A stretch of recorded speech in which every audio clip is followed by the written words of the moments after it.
आपल्या या चॅनलवरती सर्वांचं अगदी मनापासून स्वागत आहे। तर उद्या आहे 28 ऑक्टोबर 2024, वार आहे सोमवार।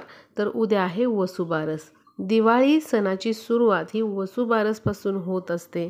आपण दिवाळीचा पहिला जो दिवा आहे तो वसुबारस दिवशी लावत असतो। तर बघा, वसुबारस म्हणजे काय, तर गाई गोरांची बारस। या दिवशी आपण गाईविषयी कृतज्ञता व्यक्त करत असतो। गाई आपल्याला खूप सारं काही देत असते, ती गोमाता असते। त्यामुळे बघा, गाईविषयी आपल्याला आभार मानायचे असतात, कृतज्ञता व्यक्त करायची असते। त्यासाठी वसुबारस हा दिवस जो आहे तो साजरा केला जातो। या दिवशी गाय वासराचे पूजन करण्याला अत्यंत जास्त महत्त्व आहे। या दिवशी आपल्या घरामध्ये गाय वासराचे पूजन तर करायचेच आहे। म्हणजे गाय वासराची मूर्ती तुमच्याकडे असेल तर त्या मूर्तीचं पूजन करायचंच आहे। पण आपल्याला या दिवशी गाय वासराला एक वस्तू आवर्जून खाऊ घालायची आहे। ही वस्तू कुठली आहे मी तुम्हाला सांगणार आहे। आणि त्याच प्रकारे आपल्याला काय उपाय करायचा आहे, ही वस्तू आपण जेव्हा गाय वासराला खाऊ घालणार आहोत तर तिथे गेल्यावरती आपल्याला काय उपाय करायचा आहे हे पण मी तुम्हाला सांगणार आहे। जिवंत गाय वासराला अवश्य तुम्ही अशा प्रकारे उद्या वसुबारस दिवशी ही वस्तू खायला घाला। तुमच्या घराच्या जवळ गाय येत असेल तर गाईला खाऊ घाला। गाय वासरू असेल तर खूप उत्तम, पण फक्त गाय आलेली आहे तर गाईला पण तुम्ही हे खाऊ घाला। आता बघा, शहरासारख्या ठिकाणी गाय वासरू किंवा गाय मिळणं कठीण जातं। तर काय करा, प्रत्येक शहराच्या ठिकाणी किंवा मग गावामध्ये गोशाळा असतात। तर आवर्जून उद्याच्या दिवशी वेळात वेळ काढून तिथे तुम्ही जा आणि गाय वासराला, गाईला अशा प्रकारे ही वस्तू तुम्ही खाऊ घालायची आहे। तुमच्या आयुष्यामध्ये कितीही अडचणी असू द्यात, कितीही संकट असू द्यात किंवा तुमची एखादी अपूर्ण इच्छा आहे ती पूर्ण होत नाही आहे, तर त्यासाठी ती मनोकामना जर तुम्ही मनामध्ये ठेवून गाईला, गाय वासराला हे पदार्थ जर खाऊ घातले तर आपली मनोकामना पूर्ण होण्यास मदत होते। त्यामुळे बघा, वसुबारस हा तर दिवस आपल्याला अजिबात वाया घालवायचा नाही आहे। या दिवशी गाय वासराला, गाईला खाऊ घालायचे आहे हे पदार्थ। त्याचबरोबर वसुबारस दिवशी तुळशीचे उपाय करण्याला देखील खूप महत्त्व असतं। ज्या त्या तिथीचं हे महत्त्व असतं, त्यामुळे ज्या त्या तिथीला आपल्याला उपाय हे करायचे आहे। आता बघा, उद्या हा तुळशीचा उपाय जो आहे मी सांगणार आहे या व्हिडिओमध्ये, तो पण तुम्हाला करायचा आहे। अवश्य तुम्ही करा वसुबारस दिवशी। आणि त्याचबरोबर गाय वासराला जी वस्तू खायला घालायची आहे ते पण तुम्ही न विसरता, न चुकता हा उपाय करा। आता गाय वासराचं पूजन, गाईचं पूजन हे कोणी करायचं, तर घरातील जर महिलेला शक्य असेल तर आवर्जून महिलांनी हे पूजन करा। महिलांना काही कारणांमुळे जाता येत नसेल तर तुमची मुलं म्हणा किंवा घरातील इतर सदस्य गाय वासराचं पूजन करू शकतात, गाईला या वस्तू खाऊ घालू शकतात।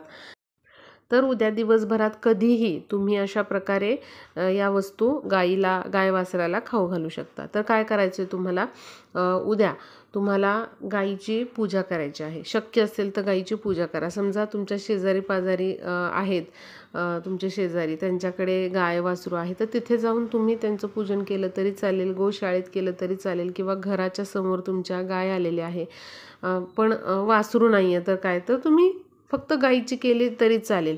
गोशाळेत जाऊन जर तुम्हाला जमत असेल तर तिथून तुम्ही गाईची, गाय वासराची पूजा करू शकता। तर उद्या काय करायचं आहे तुम्हाला, गाईची आणि वासराची पूजा करायची आहे। शक्य असेल तर गाईच्या पायावरती पाणी टाकायचं आहे आणि त्याचबरोबर आपल्याला गाईला हळद कुंकू, वासराला देखील हळद कुंकू लावून घ्यायचं आहे। एखादं फूल तुम्ही तिथे अर्पण करू शकता। गाईचं आपल्याला औक्षण करायचं आहे, वासराचं औक्षण करायचं आहे। वासरू असेल तर उत्तमच, नाहीच वासरू तिथे तर मग तुम्ही गाईचं तरी असं पूजन करायचं आहे हळद कुंकू लावून। त्याचबरोबर थोडंसं पाणी तिच्या पायावरती टाकायचं आहे, वासराच्या पायावरती टाकायचं आहे। वासराला देखील हळद कुंकू लावायचं आहे, औक्षण करायचं आहे दोघांचं, गाय वासरांचं। आणि त्याचबरोबर आपल्याला एक पदार्थ जो खाऊ घालायचा आहे तो म्हणजे बघा, वसुबारस दिवशी गवारीची भाजी आणि भाकरीला खूप महत्त्व असतं, बाजरीच्या भाकरीला. त्यामुळे गवारीची भाजी त्याचबरोबर बाजरीची भाकरी हे तुम्ही बनवायचं आहे.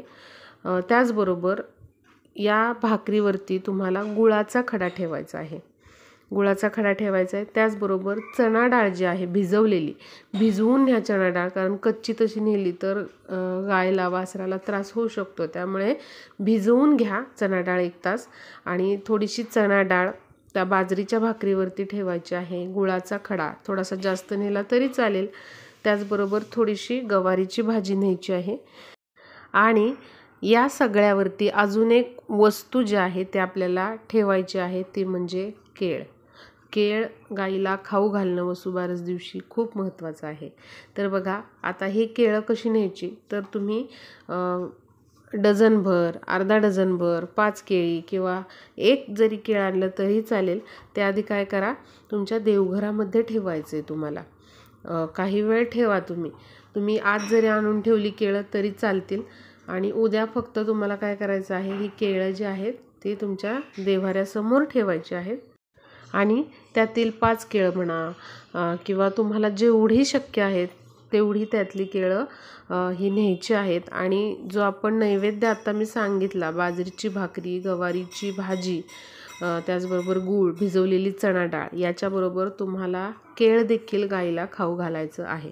आता तुम्ही यथाशक्ती कितीही केळं खाऊ घालू शकता. अनेक गायींना पण तुम्ही, खूप साऱ्या गाय असतात आता गोशाळेमध्ये जर तुम्ही गेला तर, त्यामुळे यथाशक्ती तुम्ही कितीही केळी नेऊ शकता आणि तिथल्या गायींना, वासरांना हे खाऊ घालू शकता. आता बघा, काही जणांना वेळ नसतो वसुबारस दिवशी, की ताई आम्हाला भाकरी करायला वेळ नाही आहे, मग आम्ही काय करू? तर तुम्ही काय करा, फक्त गुळाचा खडा न्या आणि केळ न्या, एवढं तरी तुम्ही गाईला खाऊ घालायचं आहे. केळ हे खूप महत्त्वाचं आहे. केळ गाईला उद्याच्या दिवशी खाऊ घालायचं आहे.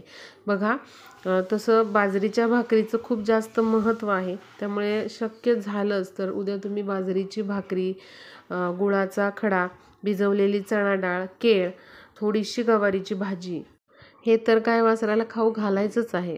पण बऱ्याच जणांना वेळ नसतो एवढं करण्यासाठी, बाजरीची भाकरी, गवारीची भाजी. तर फक्त तुम्ही काय करायचं, गूळ न्या आणि केळी मात्र आवर्जून तुम्ही गाय वासराला उद्या खाऊ घालायची आहेत.